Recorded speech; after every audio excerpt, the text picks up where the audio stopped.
All right, welcome everyone to episode 7 of the Ninja Wealth Exchange. So, Lor here with Johnny Vang. We're both Vangs here.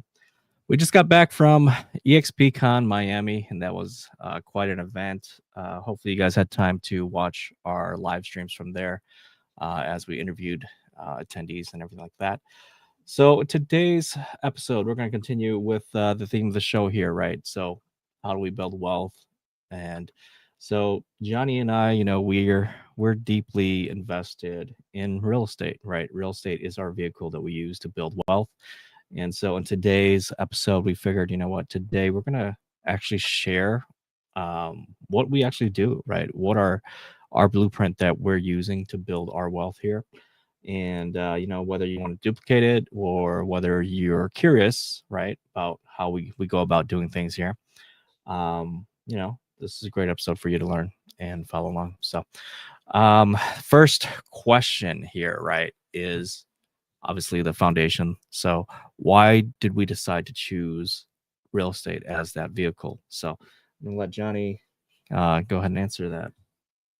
Yeah. So, to be honest, so I bought my first house when I was 21. And so that was a long time ago.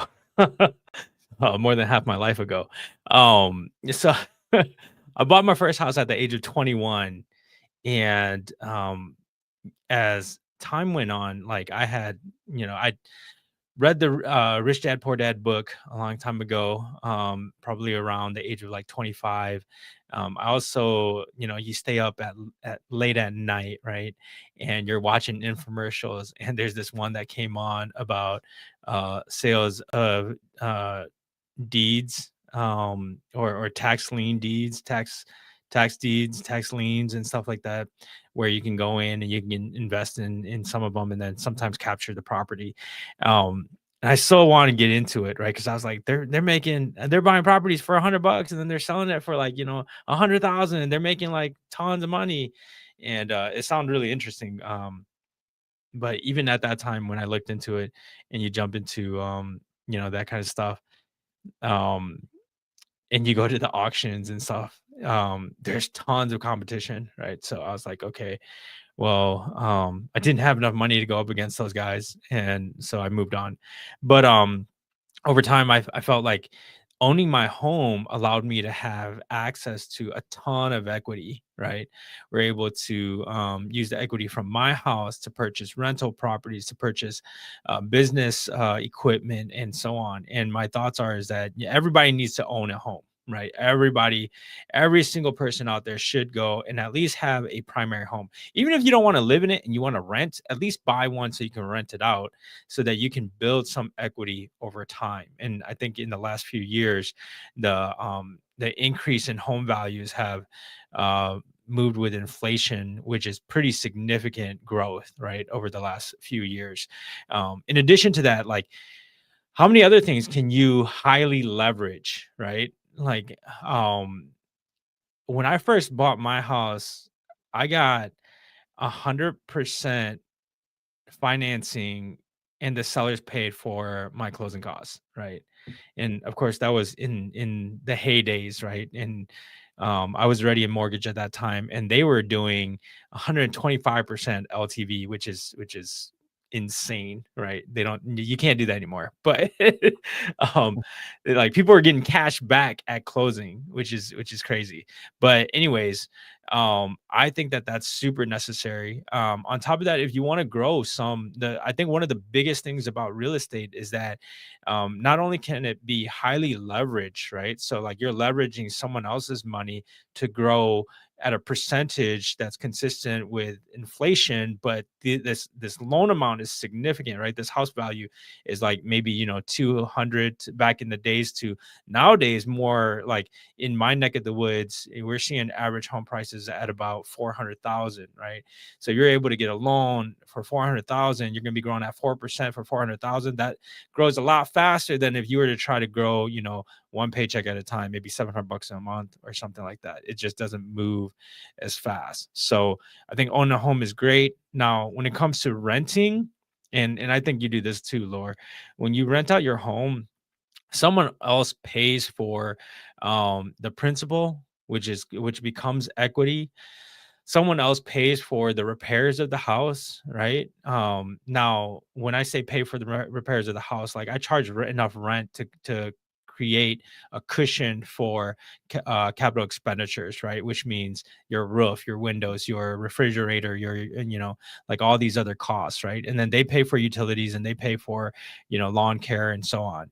So my thoughts are is that when you're renting a home, they're building equity for you, so now you're able to leverage up to, if you're buying an investment property itself, maybe not a second home but an investment property, you're looking at 15% down, right, on a conventional loan, and then you're leveraging 85%. So how can you leverage, like, what else can you leverage that much in? Like, I do some stocks, and we can only leverage up to like maybe 50%, but in real estate we're leveraging like 85%. We're leveraging sometimes, like if it's your first home and you're buying a multi-unit, right, you're leveraging up a ton, right? So my thoughts are is that that's super important. And then finally, commercial real estate, I think commercial real estate is really cool, and the reason why commercial real estate is really cool is because you can actually go buy something, right?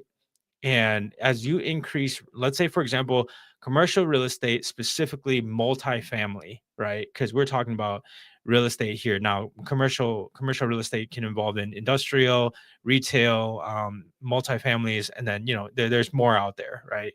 But if you're talking about just multifamily, if you go in there and the next year, come when the lease expires, you're able to increase rent on all. Let's say you have 100 units and you increase it by $50 per unit, dude, you're making good money, right? Just from the rate, from the increases. But what's even better is that when that property is being sold, it's being analyzed based on the income itself, right? And so, man, like, you can build wealth way faster than some of these other things. And if you add in, like recently, I heard there was a reel out there for the short term shop, and the person had said, um, "What is it? When we buy a short term rental, we're renting it out. We're covering the rent or the mortgage, right? On top of covering the mortgage, we're getting probably like uh the amount of the mortgage, right? Then we got accelerated depreciation. On top of that, we have the ability to write off the cost of the things, the expenses of the property, right? And we have a vacation home, and there's like there's so much to it. And if you're looking to do a real estate business, that it gives you so many different aspects. Like, not only are we doing all that, we're also deducting interest, right, on our taxes. And so it helps out a ton when you're able to invest. Now, that I think everybody needs to get into some kind of real estate investing. It's hard assets, right? When you lose 100% of your stocks, dude, that's like 100% gone, right? But when you like, when, say, for example, something goes bad, you still own a home, right? You still have the ability to rent it out, do something creative with it before you even sell it, right? There's plenty of like contract for deed, lease options. You have different way of handling things. You could do a leasehold, right? A leasehold meaning like you own the land and they come in, they buy the house, and then you're always renting the land for the rest of your life, right? um Dude, there's so many avenues where you can make so much money, and it's more than just oftentimes when we're doing our transactions, we're making more than just 4% year over year. Or even, like, my thoughts are is that I've made from the bird that I did. I've definitely increased that amount by almost 100%, right? We bought it, I put in about 150,000, and now it's worth about 300,000. You're looking at a pretty significant increase year over year. So I mean, that one, for that house, it's probably been about like 5 years. So there's definitely ways where you can make just a ton of money. Now, what's your experience, Laura, with Yeah. Yeah, so I mean, wow, you answered quite a lot there. You were all yeah. all over the place. But yeah, you went a little bit ahead, but, anyway, one of the right? The reasons why we choose to do real estate, right? Like you mentioned, it is a human need, right? Mhm. Right next to food, everybody needs shelter, right? And so Mhm. that right there is one of the biggest reasons why you and I we work in real estate because everybody needs it, right? Um, and then from there, you talked about leveraging, right? Which, if you don't understand what leveraging means, it means essentially borrowing money from the bank, right, or somebody else, right? So there's a minimum requirement down payment that you put down, say 5%, 25%, somewhere around there, usually, and then the bank brings the rest, right, or the lender. This type of purchase, I mean, allows you to leverage, just a little bit of your money, but you're using a lot of the other person or the other lender's money, right? That's mostly their skin in the game. Um, so that's how you can really grow your wealth. And then you start talking about real estate investing, which it does come naturally at some point for most people when they get to a certain level of wealth, of income in their life. When they start making a certain level of money, they start to think, well, what should I do with all this money, right? um, and then of course you mentioned rentals, right, which both of us own, we've done. And obviously when you have a full-time job, your W2 income, whatever it might be, or you're self-employed, um, you know, that's one stream of income. And then when you add a rental property, one rental property, that's another stream of income. Two rental properties, Mhm. that's two more, right? Yeah. And something, that you mentioned, Rich Dad Poor Dad, that's a book that I've read where they really educate you about how to put your money to work, the four different cash flow quadrants, right? Mhm. And that's something that I experienced in my own personal life where I thought I was set with a great W-2. I was an engineer, and then all of a sudden, making good money, and then all of a sudden I got laid off, right? Um, so the great job, the great security I thought I had, it was gone in a second, right? And so I had actually read that book before, a little bit before I lost my job. And so at that point, when you hit rock bottom, you're like, dude, you know what? Let me just take that risk, right? I need to build a certain stream of income that I can control, right? And so that's kind of why I decided to jump into real estate initially, and that's where I went, right? So, um, and then now, we talked about real estate investing, right? So, like you mentioned, there's so many different kinds of real estate investing. You already mentioned like rentals, short-term rentals, commercial, right? You already talked about all that. Of course, there's flips, right? Which flips is more, it's kind of like gambling. It's you're I wouldn't hoping call it gambling. Do not you're gamble in flips. You will lose every time. you're hoping that you're gonna it is, it's a kind of an educated gamble, right? Like, hey, I if I buy for this price and it needs about this much to repair, and then when I sell it, I should earn this much back, right? But I work with a lot of flippers, and pretty much every single flipper is like, dude, the surprise happened. Like, I had to put more money into it. Like either the HVAC or the roof or something major, you know, went bad. And they're like, in order to sell this and make the money that I need to actually fix it for somebody to actually buy it, right? And then one other thing that you do, private money lending, right? That's another way that you can Mhm. create another source of income. A little bit less risky. That's kind of an interesting one, right? Being the bank yourself, right? Lending money for other people's deals. So that's something that is pretty low activity involvement, right? You're not the one Mhm. flipping the house. You're not the one swinging the hammers, things like that, right? But you are underwriting the deal. And so, um, with you already being a loan officer, investor, underwriter, your past life, you know how to look at these Yeah. deals, right? What's a good one? What's a bad one? Absolutely, absolutely. I wanted to add, like if you're looking at it from a general perspective, right?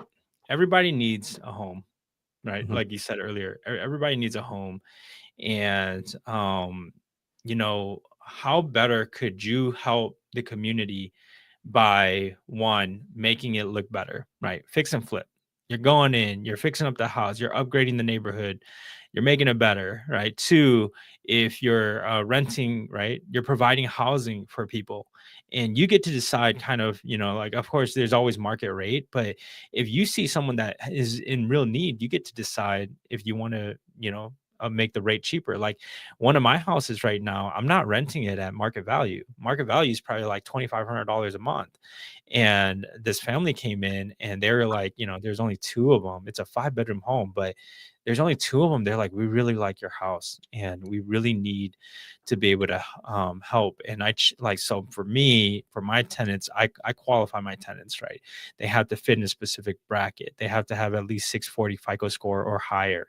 They have to have uh like 2 months of basically coverage to be able to pay for their security deposit and their rent. They have to have at least 3 times rent, right? So if they in income, right? So if they have income of, or if the rent is 2,000, they're going to be looking at having at least 6,000 a month in income. And if they don't have that, the likelihood is they probably can't pay for your house. So and so I look at all these different things, and of course, this lady, everything qualifies. But the thing is that $2,500 a month is just way too much for two people.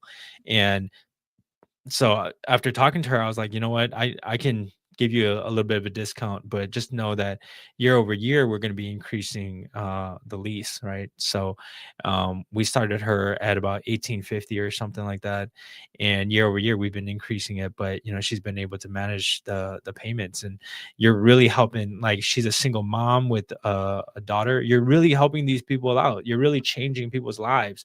And so at the end of the day, I think that some of the things that we do, dude, we're providing opportunity for people to have a better lifestyle. We're providing them to have a better neighborhood. We're providing for them to have places to vacation, right? And something that's going to be cheaper but nicer to be with, especially like if you ever vacation with like 6 people, right? And everybody's in a hotel. You're kind of in your own hotel room. The only place you can really hang out is like the bar or the hotel lobby. And if it's full of people, it makes it really, really hard for you just to have a good conversation. So you don't really want people to go into your room, right? Because now they're sitting on your bed and everything. That's kind of like, it's messy. So you do an Airbnb, and now you got a dining table or a living room where you guys can actually come together and sit together and have a good time, right? So like we're really helping people, right? And it's really changing lives. And I think Mhm. that that's the main reason why I got into it, is not only can it change lives like that, but it can Yep. also change lives as in building wealth for people, right? So Yeah. Agreed. Agreed. it's huge, dude. I think it's Right. huge. Right. And that's something we'll get into a little bit more. But I want to go back to um something we forgot to talk about a little bit, I guess, is with real estate, right? Why we chose it for wealth building. The huge thing is that the tax code, right? There's certain tax rules that incentivize people to invest in real estate, to own real estate, right? And Hmm. so, we're talking like, tax write-offs, right? We're talking bonus depreciation, all sorts of things, right? That they reward you. And then the other thing is that, there's certain people out there that think that having a mortgage is bad debt, right?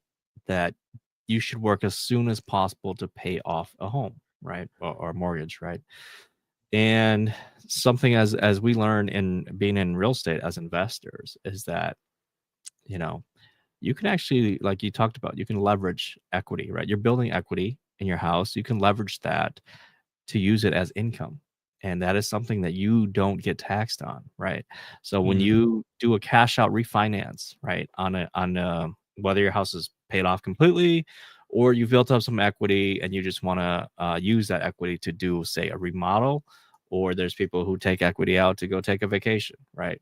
Whatever, right? Whatever they want to do, that's on them. But the event of you borrowing money against your house, it's not a taxable event.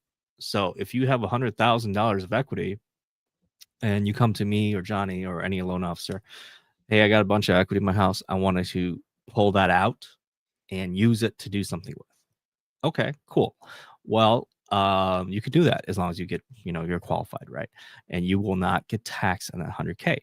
Now, alternatively, if you went and got a second job and you made another 100,000, hmm, that's going to be taxed, right? So Mhm. that's something that's super powerful that a lot of people should be aware of, right? And so that is why a lot of real estate investors invest, right? When they build equity, right? The Burr method, right? They buy, Mhm. repair, rent, refi, right? So you can recapture your money back out. And there's even a lot of people who buy cash, right? Buy properties cash, and then on the front end, right, at a good lower deal, put in some sweat equity, fix up the place, make it look nice, either rent it out or they just sell it or whatever, right? But they can go to us as loan officers and be like, hey, I need my money back so I can go buy more deals, right? So that's extremely powerful, right? Not a lot of people know about, or they don't quite understand that a mortgage is not necessarily bad debt, right? Anything you want to add there? Yeah, yeah. So, like I'm to be honest, right? My property in St. Paul where like people are like, "Where did you get the $150,000 in order to fix up that property?" Right? And I'm like, "Well, I got it from, a home equity line of credit."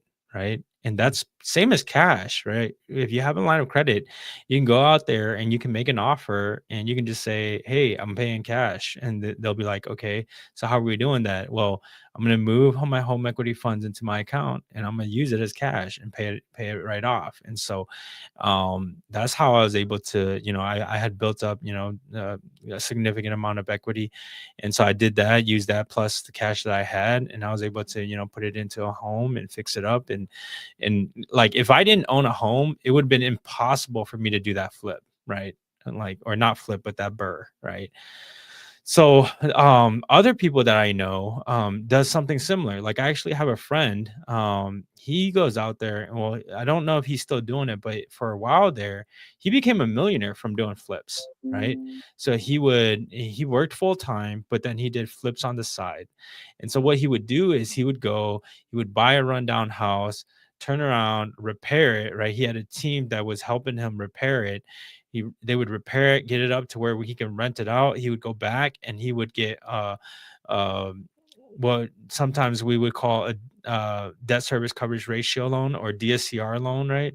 Um and he would get 80% loan to value and get 20% where it's equity, and he didn't have to, like, so the rent would cover for the mortgage payment, right? And he would get 80% of it back, which was enough to cover, usually enough to cover for the cost that he incurred when buying the property, and then some more, so he had more capital to go do the next one, right? Hmm. And when he was able to do that, like he didn't have to put any money down because he already owned it. It was already being rented out. And so therefore the equity was considered his down payment. So he did a 80/20 DSCR loan. Hmm. Um, you don't even, when you're doing DSCR loans, you don't have to be employed, right? You don't have to be employed. You don't have to have income. It doesn't even matter because they're using the income from that specific property. As long as you have good credit score, the assets to do it, or maybe the equity to do it, to come and do the refinance, and maybe a little bit of cash, like you're going to need approximately 6 months reserves or something like that. And, both Laura and I are loan officers, so we both know this stuff, right? So, um, when you do that, like someone that is homeless, right, with a good credit score and a little bit of assets can come in and turn around and do these flips, right? You go out and you buy because what they start out with is a hard money loan, right? They start out with a hard money loan, they jump in, they get this done, they do the flip, and then they come back, they do a refinance, they rent it out, do a refinance, get the house to where it's really, really good, get the cash back out, keep it renting so that it's paying for itself, take the money that they receive from it and start over on a new one, right? Do hard money loan again. And if you, I think maybe after like 2 or 3 hard money loans, you probably don't need hard money loans anymore. And you can just go ahead and move forward and use the capital that you have. Of course, you know, flippers, real estate investors, guys like us, we like to be highly leveraged. And so we'll keep the money in the bank and we'll go out there and get additional money, other people's money to actually get it done. Right.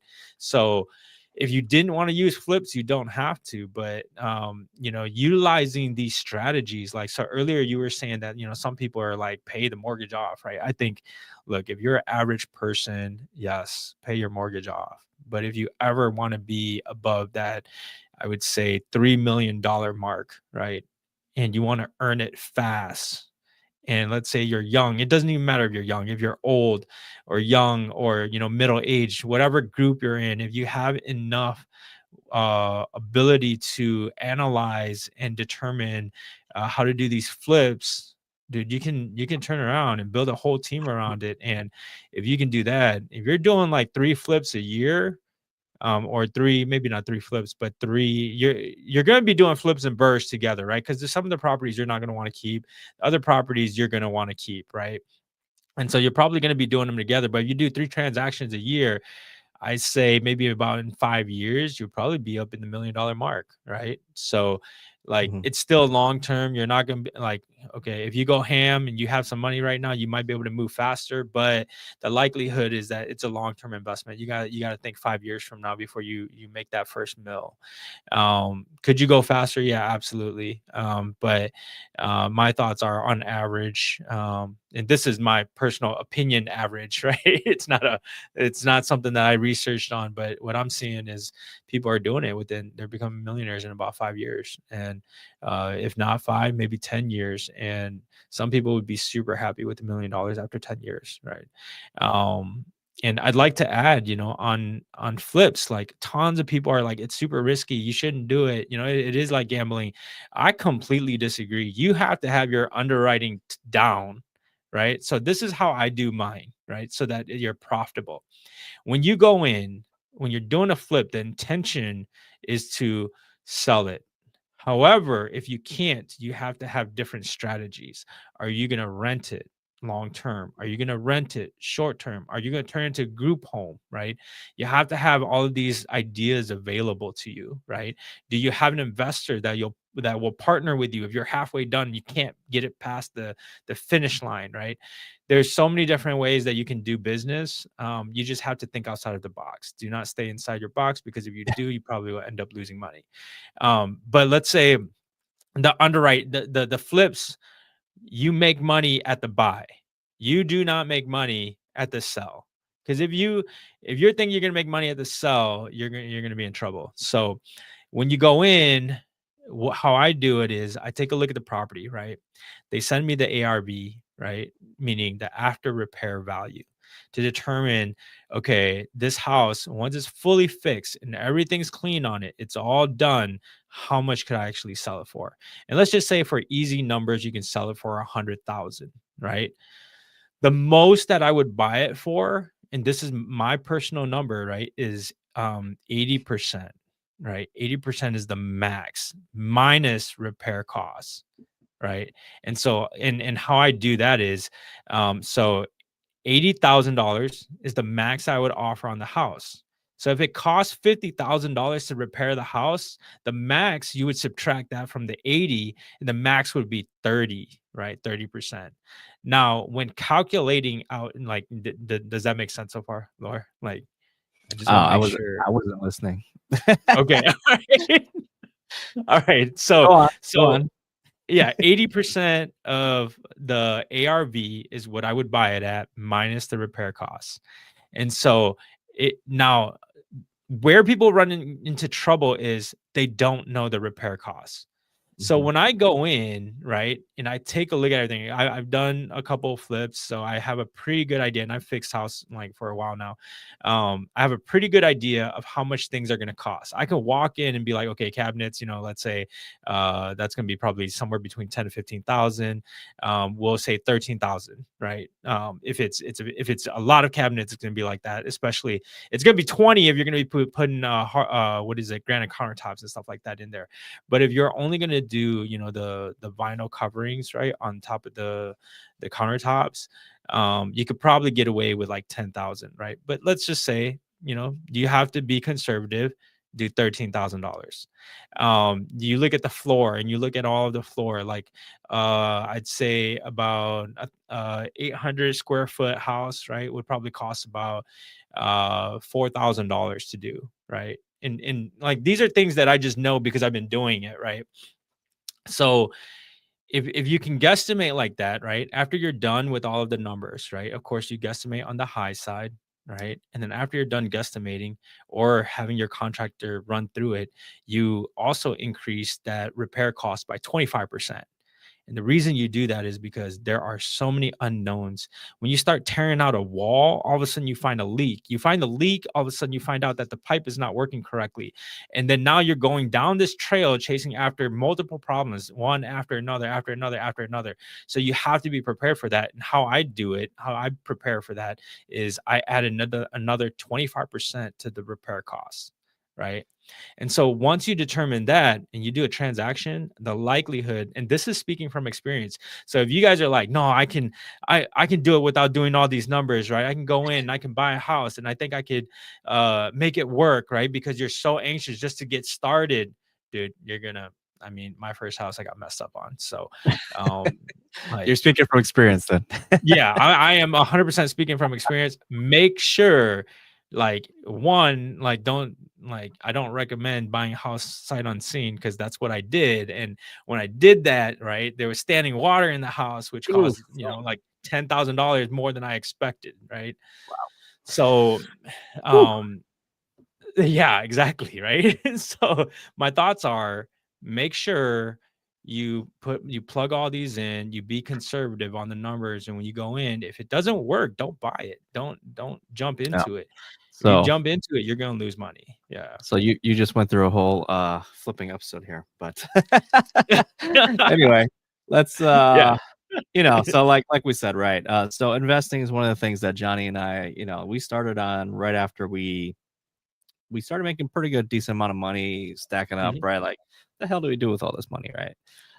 So of course the next logical thing is, oh, let's put it into some type of real estate investing. So Johnny sounds like he went to a flip. I went to mhm, do a burr slash rental.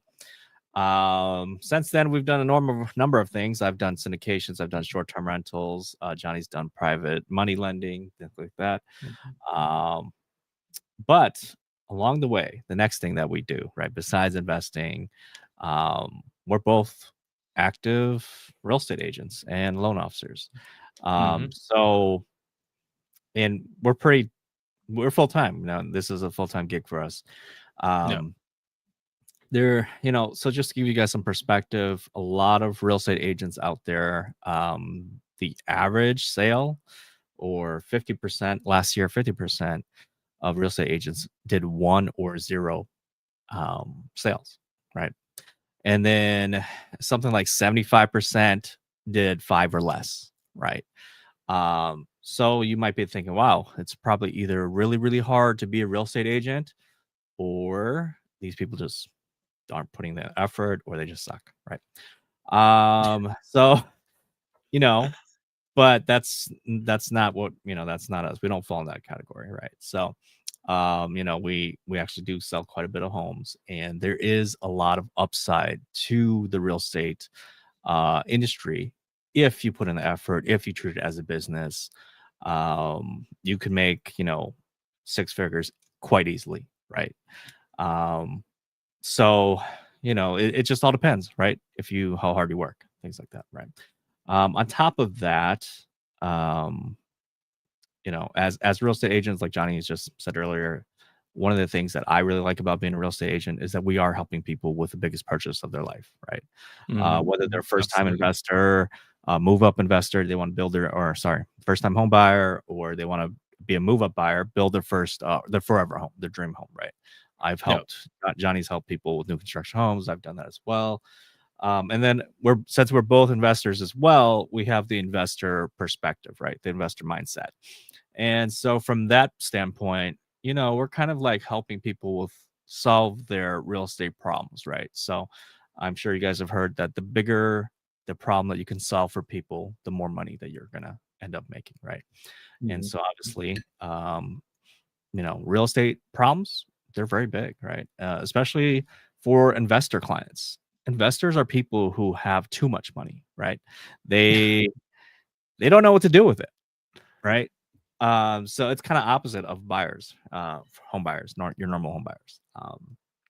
And so that's where we come in, right? We come in as their kind of wealth expert, like, hey, all right, so here's your portfolio as it stands. Here's your funds, right? Here's your equity that you have in your current portfolio. Here's what we can do with it, and here's what we could recommend, right? And so, when people come talk to us, we kind of have to take a look and um, give them a game plan, custom game plan. Everybody has a different financial profile, right? Everybody's at a different Mhm. point, right? Um, and their budgets are different. Their comfort level is different, right? Some may want to do flips. Some may want to do rentals. Some may want to do short-term rentals, right? So we kind of have to educate them on the different strategies and what works best for them. And so I think that's one of the coolest things that I enjoy doing is, helping my investors that come to me and say, "Hey, Laura, I want to buy property in Milwaukee." Um, and then, I asked them, "Hey, do you want cash flow? Is that important to you? Is that the most important thing to you?" Right? If that is, then I say, "Okay, here's your options." Right? But if they come to me and they say, "Well, I don't really want, cash flow is not priority. I want to build equity, right? I want to get appreciation, right?" So, okay, cool. Well, then this is your budget now. And, I would recommend you look at these areas, right? And so, now we're like looking at different areas, different budgets, and it all depends, right? Does it match? So that's how I work in the real estate world. What about you, Johnny? What do you do with your clients? Yeah, so a lot of my clients are actually, like either upgrading. Well, I would say a lot of my clients are upgrading on their homes, right? So they come in and I help them figure out, where their price point is to sell their house, to, make as much profit as possible. Well, you give them pricing strategies and so on. And then after they buy, we also have to prepare for their move to the next house, right? So then they're coming in and they're looking to buy the next house, and the next house usually is going to be a bigger, better house. Oftentimes I sell new constructions to clients, and when we sell new constructions, they're going in and they're trying to buy the best case scenario. And when you're working with clients who are going to buy new construction, a lot of people think that I'll just go straight to the builder, right? You go straight to the builder and you're going to get whatever the builder says, right? You come to someone like me, we negotiate. And that allows them to be able to be put in a better position. Sometimes all of their closing costs will be paid, right? And we definitely, really, really help out our clients so that they can do better and, of course, solve their problems. Now, sometimes because they're selling their current home, right? They have to sell their current home before they actually buy a new one for qualification purposes, right? From a loan perspective. And they need the equity from their house to buy the new house. Well, then sometimes we're doing simul closings, right? And if you don't have a realtor that's going to give you advice on how to do it, you're going to run to moving issues. Like recently I had a client that they didn't listen to me, right? And I had said a month out, I was like, hey guys, in 2 weeks, you need to schedule out all of your movers. You got to schedule out, you got to have everything boxed up in the next 2 weeks, right? And have everything ready so that once you get that U-Haul on that day, you're moving stuff, right? And you want to do that a week before closing. You want to get it all in the U-Haul, and you might have to have the U-Haul for more than, 2-3 days. So, like, don't try to save money on the U-Haul. Like, go ahead and, if you need me to pay for it, sometimes I'll pay for a couple of days for the U-Haul just to make sure they have, like, 4 days worth of time with the U-Haul so that they can actually make this move and make it smooth as possible. And you got people that, really, really needs that help and that structure to be able to get them so that they can move in. And, some of these folks, like, they think they can do it in one day, and like, and it's not, I'm not saying that you can't, because they definitely did, but man, it is rough. They don't sleep, right? The clients don't sleep because they're like, what are we gonna do? Are we getting ready for closing? We got to move to the next house. We got like a billion ones go things go through their minds, and you have to be there to support them and help them. And things come up, and you got to solve those problems quickly as fast as possible so that everything can move smoothly for them. And of course, luckily, they had me as a realtor, so everything turned out just fine, right? um but yeah, you're helping them with all this stuff. And then, for my investor clients, right, I'm oftentimes looking for investment properties myself. So as I'm looking, and if I see something good, right, I'll introduce it to them. And it's like you said, Lord, they have some not all of my investors, but some of my investors, some of my investors are new investors, right? So they just want to get in, right? So they're just waiting. Like they're like, I just want to buy a duplex. I want to live in one side. I want a house hack, get the other side rented. And that's fine. If you're buying, your primary home and it's a duplex and investment property, that's totally fine. We can help you with that process. But then of course you have those that, have the money problems. They're like, okay, Johnny, I need you to come out and figure out a strategy for me where I'm going to save the most out of my taxes, right? And oftentimes I'm like, look, I'm not a CPA, right? First of all, not a CPA, I'm not an attorney, I'm not a financial advisor, but I know enough to coach you based on what my previous clients have done. And I think that, short-term rental might be your way, or purchasing a fourplex might be the direction that you need to go. And then of course we look for those properties um, that actually makes sense, right? So I crunch numbers for my clients. I don't know if you do that, Laura, but I really analyze the property. Of course, they have to analyze the property themselves, right? Because it's their risk, they're going in, right? But I'll analyze it. I'll send over my worksheets and everything, and I'll say, okay, so this is what I like. If it was me, I'm looking at it from my perspective as an investor, which is a conservative investor. If you want to be a little bit more aggressive, that's totally fine. But these are my numbers. Here you go. And then they'll take it and they'll analyze it and they'll look at it. And if they are like, we want to be more aggressive, then I'll be like, okay, let's go in. Let's make the deal happen. Or if they're like, you know what, you're right, John. I looked at all the numbers. This number on this house actually looks profitable. So let's go ahead and move forward on that one, right? So we're doing some due diligence that I think that most agents, I would probably say, like, we're like top 1%. If you can calculate out, like, there's not many investor agents out there. People who invest are in real estate. I think every realtor should be, because you're the one seeing the deals first, right? You're the ones that are talking to your clients and they're trying to get rid of their properties, or you're trying to help them get rid of their properties, or their family members' properties. You should see the deals first, and if you see it's a good opportunity, you should jump in. Of course, don't take advantage of your clients, right? Make sure you're doing taking care of them and providing fiduciary responsibility and making sure they get the most out of whatever it is that they need. But if a deal comes across your desk and it's too good to be true, you might want to pick it up yourself, right?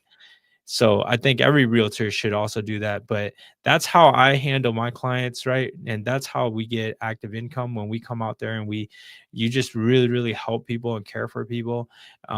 Like some of my clients are retired people, they're moving from their house into a senior care living facility, or assisted living facility, and they're like, hey, Johnny, we really need your help, but we don't want to fix anything, right? We don't have the capacity to fix anything right now. We don't have the money, plus we don't have the strength to really repair the roof and so on, right?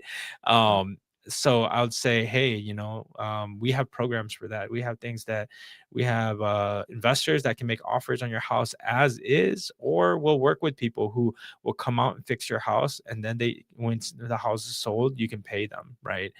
They'll likely put a lien on your property, but you're going to be selling your property anyways. And so if you're retiring and you're having that difficult situation, we offer solutions. And that's what I think.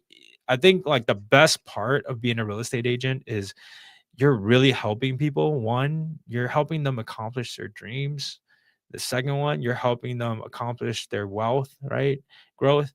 The third one is you're helping them with their lifestyle changes. And you have to, really love on people and care for people and protect those people, because people take advantage of older folks, and that's not something that we want to see happen. So I Yep. do think that you should do your best, and of course, sometimes, so for example, right now I have two pocket listings, right? Listings that probably won't come on the market for a while because they're just not ready yet. But if someone offers the right price, hey, they might be willing to move early, right? And so when you have stuff like that where you're a realtor, of course, we can't advertise those, right? It just stays within the brokerage. But we do help them with this process. And if there is like an investor that wants to buy it, we of course have that conversation with the people, right? And so the active income as a real estate agent, that's the direction that I take it. Did you want me to go into doing the mortgage brokerage stuff or the loan officer That'll stuff? be next. That'll be next. But Yeah, yeah. no, I think what you just said is like really good. Like um, we're not here to convince people, like consumers, buyers, sellers, investors, to do something, right? Mhm, We're That's mhm. not our role. We're not, that's I guess the public kind of thinks that's what we're here Yeah, to do, right? We're absolutely. here to sell people on things. No, we're not. We're here to help you do what you want to do, right? If Mhm, what you want mhm, to do is buy a house, we're going to help you buy a house, right? The best way that you can. If you want to sell a house, I'm going to help you sell the house that makes sense for you, right? Honestly, mhm, mhm. last 2 weeks, right before I left to EXPCon, I had 2 listings, 2 listing appointments, and I lost both listings because after I talked to both sellers, they both realized that, you know what, it doesn't make sense for me to sell right now in this current market, right? We appreciate your honesty about the current market conditions, what a house is worth. And I told them if that was me, I wouldn't sell right now. I would keep it, right? And Mhm, or I would mhm, do this. I would fix it up a little bit when the tenants get out, and then we will put it in the market in spring, right? Where mhm. uh, you're going to have a better client pool, and then prices, hopefully, market's going to be better, right? Yep. And the big thing is if you can afford to wait, right? And some people may not. Some people may be like, you know what, I need this gone right now.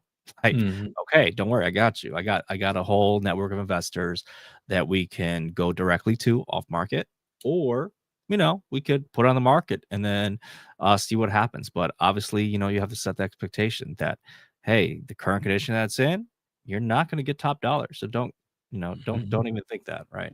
Otherwise, it's going to sit. So, and then of course, like you mentioned, with our brokerage, we have a institutional cash buyer program where we could go to our sellers and be like, hey, you know what? If you want to leave it, sell it as is, we have cash buyers who are ready to go if it fits their buy box, right? So if they don't want to go on the market, we can offer them that. We have a partnership with Open Door, right? Uh, mhm, mhm, so, something that Johnny was going to get into is that we're actually, we're both a licensed loan officer and real estate agent as well, which doubles the amount of opportunities for us that we're able to have, and obviously adds even another source of income for us, right? Um, mhm. all within integrated what we're doing already in real estate, right? Um, Mhm. and it's not like we're trying. Some people say, oh well, if you, first of all, if you don't know, we can, as a licensed professional in a real estate agent role and a loan officer role, we can be both the buyer agent and the loan officer for the same client, right? And Yep. so, a lot of people are like, oh, well, that's a conflict of interest. Well, no, that's not right. As long as the client approves of it, right? And, we properly disclose that, hey, we're both. Mhm. And if you choose to use me to do both of those things, I'm going to get compensated to do both of those, right? The advantages are, of course, that it's one stop shop, right? One person to talk to, right? And sometimes, us being in the profession of on both sides, the agent and the loan officer, sometimes we have to deal with people who are not quite as easy to work with on the other side. And sometimes, it's frustrating for the client to be in the middle of that, right? Because, we're like, well, as an agent, I can't answer that for you, right? Because I'm not the loan officer. So you have to go back to the loan officer and answer them that, right? And it is frustrating, especially now that we're licensed, I'm licensed as both. I know the process, or I know what I would do as the loan officer, but I don't want to step on their toes, right? And you got to keep things professional, right? So like, hey, I can't tell you what should have been done, but really need to talk to the loan officer, right? Because that's not my role in this transaction. You made that decision, right? You made that decision to hire them, so you need to talk to them, right? So anything, what other advantages are there, Johnny, that we benefit from for being both licenses both? Well, I think you kind of covered it. You do make that income. I think benefits for my clients, right? Like all of my clients that have come through me and have done both, they're saving money, right? They're saving money coming through me. Like I might take a lesser commission on the real estate piece because I'm also getting it on the mortgage side, or might give them a better rate and get the full commission on the realtor side, right? There's things that we're doing that are really really helping, where we can show, like I can show documentation, right? Of course it's all private information, because this is real people's information, right? And we got to keep our information secure. But like if I were ever to be called into a court, I can show that, hey, when they come through me, they're saving way more money when they're not, right? And in addition to the cost savings, right? um we are also like, look, I'm gonna be like, and I don't want to rip on the community, right? Because I love realtors, I love loan officers, but when you're doing both, you just have way more knowledge, right? You have way more knowledge over the real estate side. You have way more knowledge over the loan side. You have a total complete understanding of the whole entire process from A to Z, right? And you can guide them so much better. Like I've had clients that even on the loan officer side, where the day before closing, I'll call them up and we'll have the closing disclosures. They would have already had it for a day where they could look at it, right? And I'll call them back and say, hey, do you have any questions on any of these line items that you're going to be paying for? Now's the time to ask before you actually go to closing, right? Because usually we're clear to close in 2 weeks, right? So we have plenty of time to kind of talk about it, and usually we're talking about it early on. But the day before closing, right, you're going to be reiterating it. It's like, okay, so these are going to be your final numbers. You're going to have to bring a check for this much, and I'll go over every single line item with them and say, "Hey, so this is for this is the cost for this is the cost for this."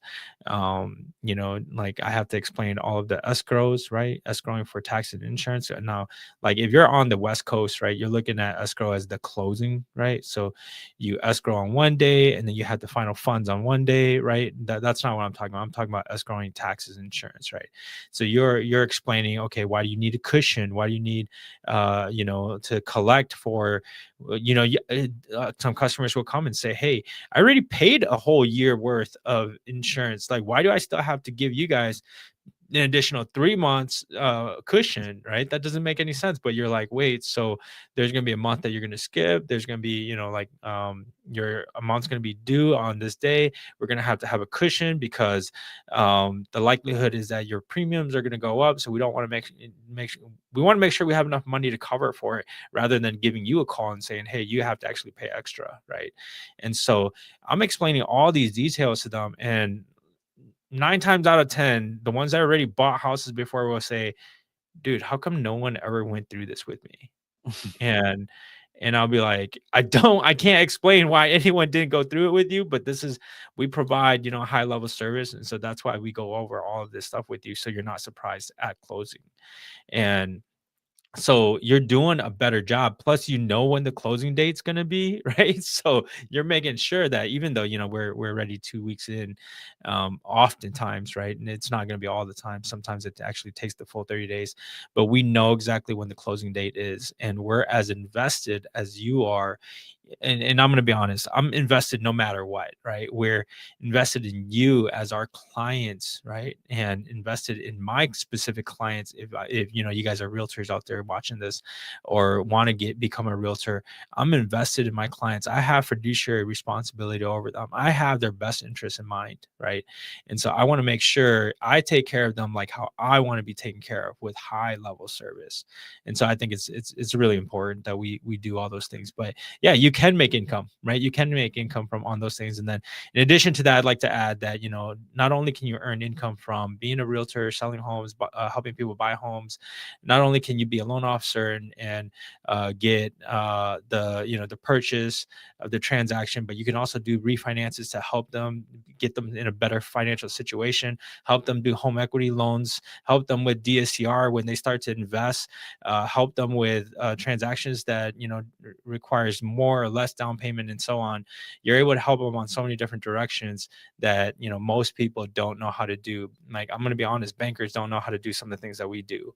And then finally, I'd like to add that, and I'm talking pretty fast here because our time is like running out. So the last thing I want to add is that, as a realtor, we can also refer out to make money, right? So if, let's say, for example, we're not licensed in, California, and someone comes to us in Minnesota, like, so I'm in Minnesota, right? Someone comes to me and is like, hey, my brother in California wants to buy a house. Can you help?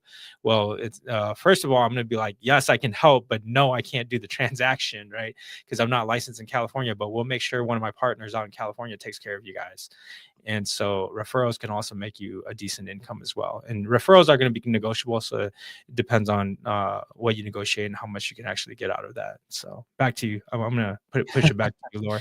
No, I mean, The it's last all one. good. I think, I think the time's fine. We'll just keep talking until we Go finish.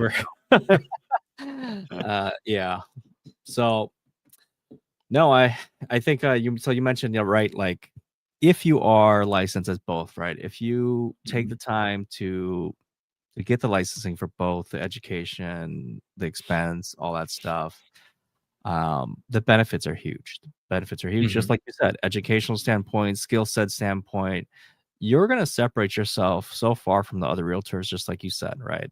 And there's a reason why the realtors out there who are selling one home or five or less homes are selling the numbers that they are, right? It Mhm. comes down Mhm. to skills, right? And Mhm. that's one of the biggest fears that a lot of people will ask about. Oh, um, dude, I know like 10 realtors. Isn't it saturated? Like, yeah, it is, Mhm. right? Like, every person knows at least 5 realtors probably, right? Mhm. But the thing is, you're gonna I mean, most people should be using the person they think that can help them the best, right? But sometimes you're like, "Oh, well, that's my family, that's my friend, I'm gonna use them." Right? That's fine too, but, Mhm. you pay for what you get, right? But,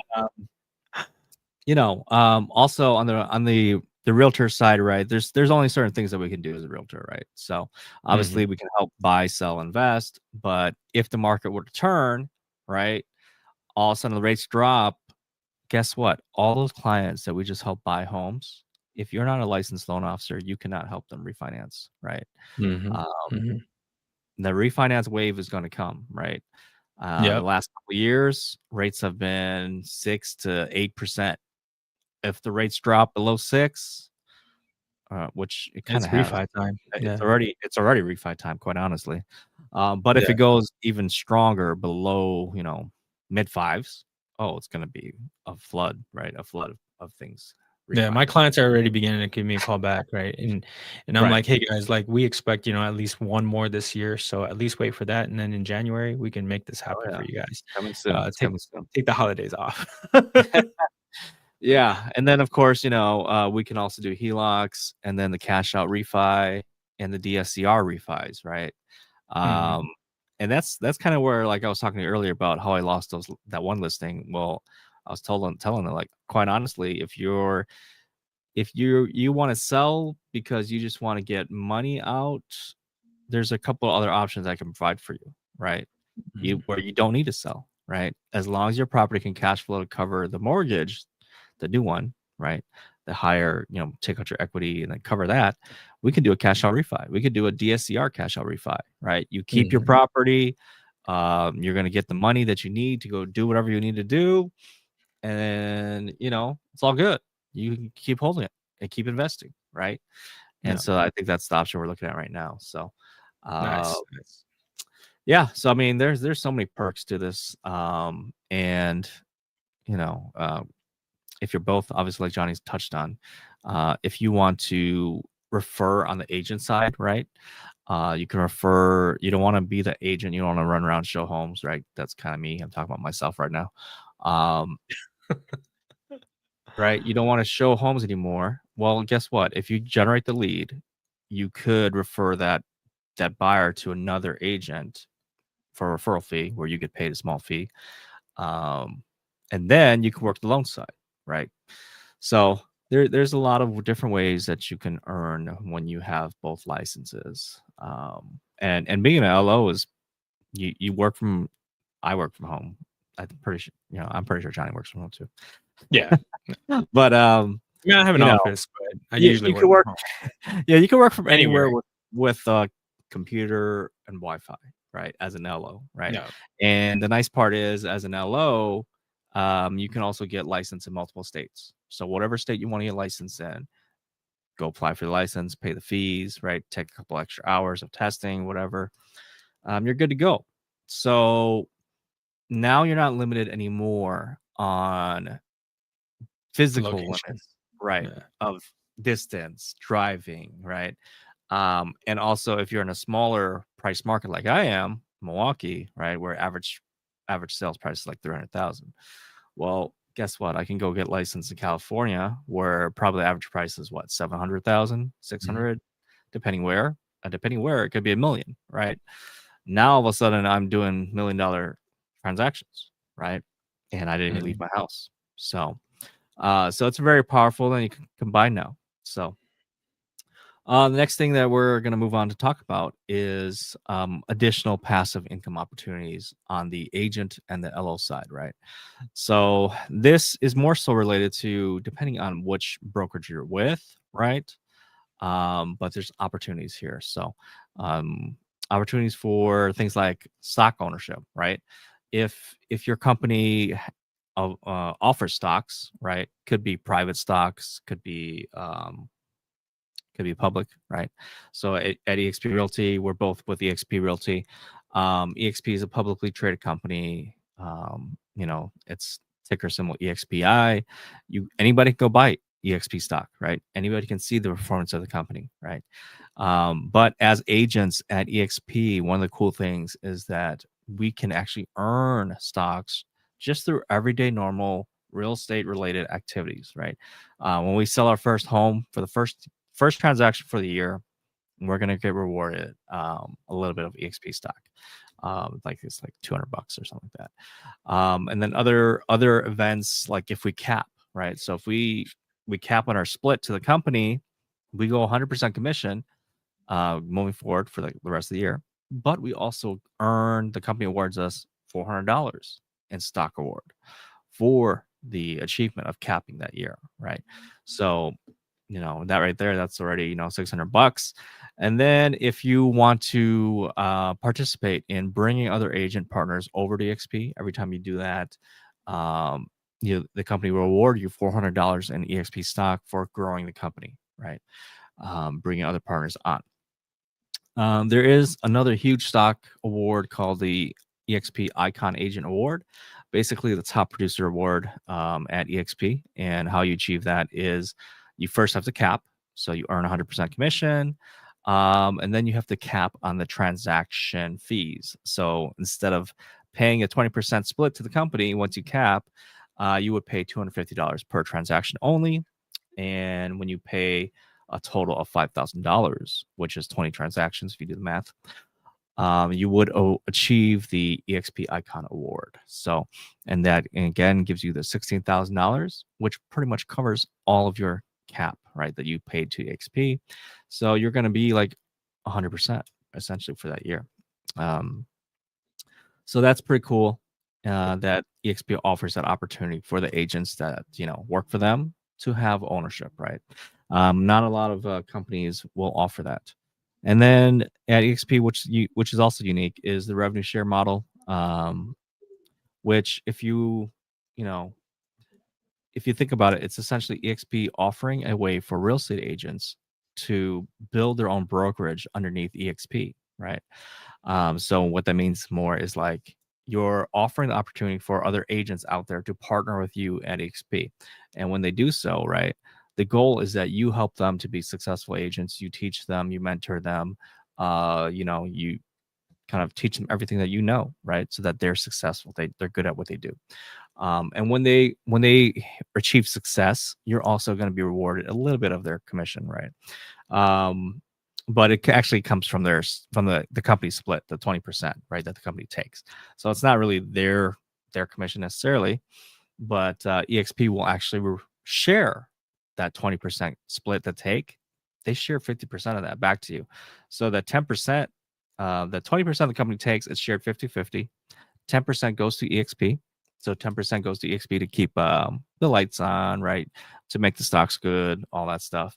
And then the other 10% goes to the revenue share participants, the agents who participate in the revenue share. So that gets, divvied back up to those agents who are growing the company, who are helping the company to grow.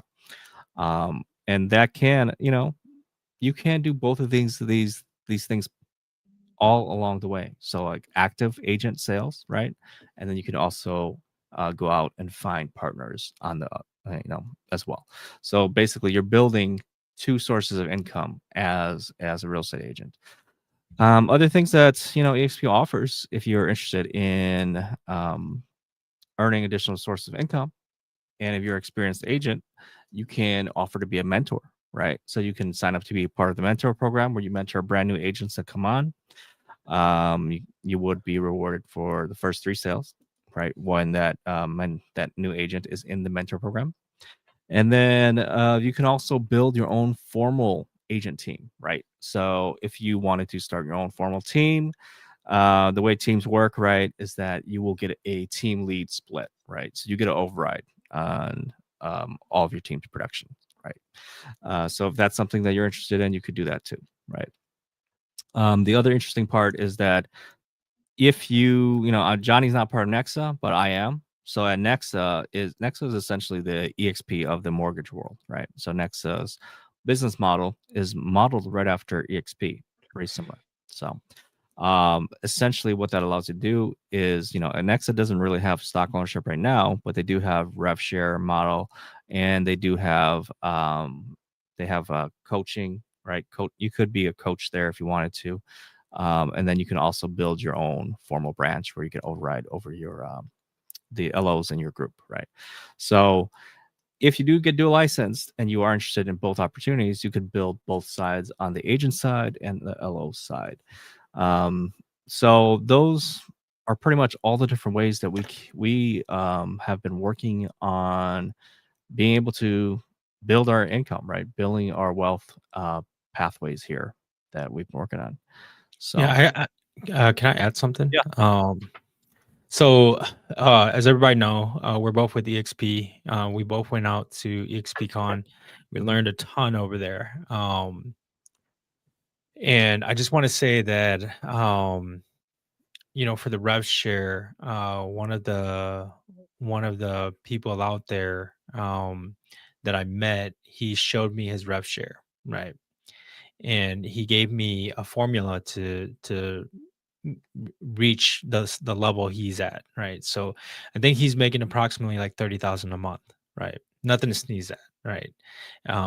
For him, that's just a small part of his income. He's got a lot of other things going on, but he makes approximately $30,000 a month, and he shared this, and this is like just on a whim, but this is what he said to me, right? He said, "Hey Johnny, if you want to build rev share like what I got, um, all you have to do is sit on 3 calls a day, 5 days a week, and maybe weekends if you can't get them to schedule on the weekdays, maybe weekends, right? But mostly 3 calls a day, 5 days a week for the next 3 years. Spend about 2 hours, doing the rev share model per day. The likelihood is that you you're gonna let's see, you're gonna reach this in about 3 to 5 years. So, and when that rev share model, you don't actually have to close anything, right? You don't have to be doing business. Of course, I would recommend that you continue to bring people into the model, right? to continue that amount. But you don't have to do anything more than bring them in, provide them proper coaching, make sure they can actually do business, make sure they actually are making money themselves, right? And you're bringing these people in, you're helping them grow, and you get rev share from them. And he's like, dude, go out there and do it, dude. It's worth it. Like, because I'm more of an agent, right? I'm more of the type that I'm all about production. And the rev share model is great. It's nice to have it there, but it's not a big deal to me, right? It's not something I even want to chase after. But like I said, $30,000 a month, makes you think twice. So, and if it's only 2 hours a day, like, I think anyone can do it, even part-time people can do it. So, I think EXP, I think, like, a lot of people EXP all over everybody, right? But, um, we don't do that. Like, we're here to help people succeed, and if you hear us out, I think we can change some people's lives for the better. And if you really wanna grow, I think this is where you do it because there's so much collaboration at EXP. And so, I mean, shameless plug, right? Shameless plug. We're both with EXP. We would love to, have conversations with you. I don't just take anybody at EXP. If you don't want to be here, I really don't want you to be here. But if you want to be here, you want to learn, you want to grow, you want to collaborate, you want to do things with us, we'll work with you. And even if you're already at EXP, we'll still work with you, right? Even if we're not, you're not in my rev share group, dude. Like at EXP here, everybody helps everybody. Like the way we look at it is, hey, we paid $150 to start up a brokerage, right? No one else can really say that. Like, we paid $150. We can start up a brokerage. We can do our real estate business. We can level up together. We get all the help that we need from every direction. People like within the company, we all help each other because it's all our brokerage together, even though we're kind of running our own brokerages as well. Um, it's a phenomenal platform. So again, shameless plug. But if you have been thinking about it and you just want to talk to somebody, or you're not in it and you want to talk to somebody, reach out. I don't want to take you away from your current brokers, right? And I have a lot of broker friends. I don't want to take you away from any of them. I would rather they just join us, right? So that we can all do it together. But if they don't want to, and you are looking to move anyways, right? You're looking for another broker to go to because you're not receiving the help that you need at your brokerage, give us a call. Maybe we might be an option, right? So, in addition to that, hey, look, I think Laura and I want more loan officers too. So, like, For sure, if for sure. if another shameless plug, Win-Win Financial, right, is the mortgage brokers that I run. If you want to join us, just hit me up. And Laura with Nexa, if you want to join him, hit him up. We both do good business, and we're out here to help all of our clients, as well as anybody who wants to be in the business to grow and become better and serve their customers and their clients the best of their abilities. So that's Yep. all I had to add. Yeah, no, I think that's great. I mean, you're right. We're not just looking to take anybody with a pulse, right? You got to have Mhm. the right fit, right, and Mhm. the right mindset, right. Mhm. Um, so, but at the end of the day, it's just like, quite honestly, if you're a real estate agent already, or you're a loan officer already, this is just like working with clients. You're talking to other folks. You want to know what their problems are, right? What do they need help with to get the level their business to the level they want, right? Um, a lot of people out there, a lot of LOs, a lot of agents starting out, they have no clue what they're doing, right? They don't know that they're running a business, right? They need help, right? And like Johnny said, there's a lot of good brokerages out there, right? And we're not trying to say we're the best, but But we're the the thing, best. but the thing is, you have to find the one that works the best for you, right? And if you just want to Agreed. have the conversation to find out what is out there, what it's really like, because there's people who may talk about EXP or Nexa, but they have no clue what the hell they're talking about, right? They don't even Mhm. understand the model themselves. So they're not telling you the right things, right? But if you're interested in either one, anything loan officer or life or agent life, right? Feel free to reach out, talk to us, and we'll tell you like it is. And if you're interested to join, then, go ahead, sign up. If you're not, no worries. It's not right now. But yeah, I mean, that's pretty much it for the show this week. Johnny, you want to take us out and talk about our next week's show? Yeah, yeah. Before I do that, I want to say, hey, look, all these things we stacked on income over income over income, right? And we build each one at a time, and we waited until we mastered one before we moved on to the other. And so, combining all of these activities that are related to the same thing allows us to grow our income in a number of different ways. And so, I want to make sure you guys are aware of that. Go out there. If it's not real estate and it's something else, if there's something we can help you with, even if it's not real estate, just let us know. We'll do our best to help you out. But as for this episode, this concludes our episode. Next week we're gonna be introducing an investor. He's done flips, he's done syndications, he's done short-term rentals, and actually he has a pretty decent sized short-term rental right now. We're just gonna be interviewing him, right? We're gonna be going over, how he does his business, so that you guys can get some ideas on how to do business in real estate. And then I think the week after that, we have another person planned. It's going to be more so commercial real estate. And we're looking to get some attorneys on, as well as some and attorneys in multiple different things, from anything from bringing people with trust on that can explain, estates, right? It'd be awesome to have one of those, as well as someone who is a real estate attorney that can just talk about, hey, what do you run into when you're doing real estate transactions? Or one to formulate, like, okay, so do we have more than one LLC? And if you guys know someone that you guys want on the show, feel free to reach out and let us know about that. Same way, if there's something that you guys really, really want to hear about, feel free to also message us, DM us. But more than anything, make sure you like, share, subscribe our show, and just let us know if there's anything we can help you with. And with that, that's our episode. All Thanks, right. guys.